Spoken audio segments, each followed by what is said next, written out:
We see collisions happening, we see these debris clouds, it's only going to get worse. We can't ignore this problem, we have to act now. A UK-based mission is set to remove junk from space. Using a giant claw, the CLEAR mission will remove 2 large pieces of space debris from low Earth orbit, in what is the first attempt to ease the dangerously congested space environment.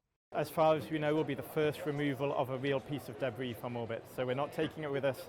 We're going to get this kind of 2-meter large old launch adapter and pull it safely down out of the way.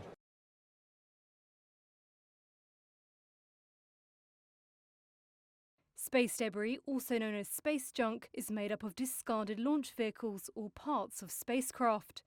The US Federal Communications Commission says of 10,000 satellites deployed since 1957, more than half are no longer working. These float around in space at tremendous speeds, up to 15,700 miles per hour, in low Earth orbit, risking collision with a satellite or space station. That's where ClearSpace comes in. In 2019, the European Space Agency, or ESA, selected ClearSpace to lead the first mission to remove an ESA-owned item from orbit. Here's ClearSpace UK's Managing Director, Rory Holmes. Our systems will be able to remove multiple pieces of space debris. They'll go, grab onto one, pull it down safely out of the way, then go back and get the next one and do the same. So yeah, our systems will remove multiple pieces of debris with each mission. The CLEAR mission launch is planned for 2025 to 2026.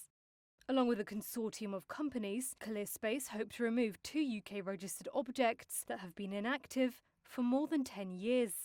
They all get close to them, navigate close to them, and then attach, grab onto them, give them a big hug with our robotic capabilities, and then pull them down out of the way and let them safely burn up in the atmosphere, and prevent them causing trouble or crashing or interacting with other space objects. Cleaning up debris is expected to be a huge growth area for what's being called in-orbit services. It's a new sector, which is estimated to be worth more than $14 billion by 2030. That's not all. ClearSpace also want to improve sustainability in orbit. They say this is about keeping satellites operating as much as removing the waste. So if you think about a car, if it breaks down or runs out of fuel, we do something about it. We fix it, we refuel it, we use it again. In space, we don't do that. We treat satellites as a single-use item. We use them once, we discard them, we leave them to clutter up space and interfere with future space operations. So that's unsustainable. We need to do something differently. There's already loads of junk up there, and we keep adding to the problem. We really need to think about how we make sure our space activities are sustainable. So one side of it is services like ours, debris removal, but the other side is when we launch things, we should think about that end of life, and we should build in end of life capabilities to make sure they're not ending up as junk after they've finished their job.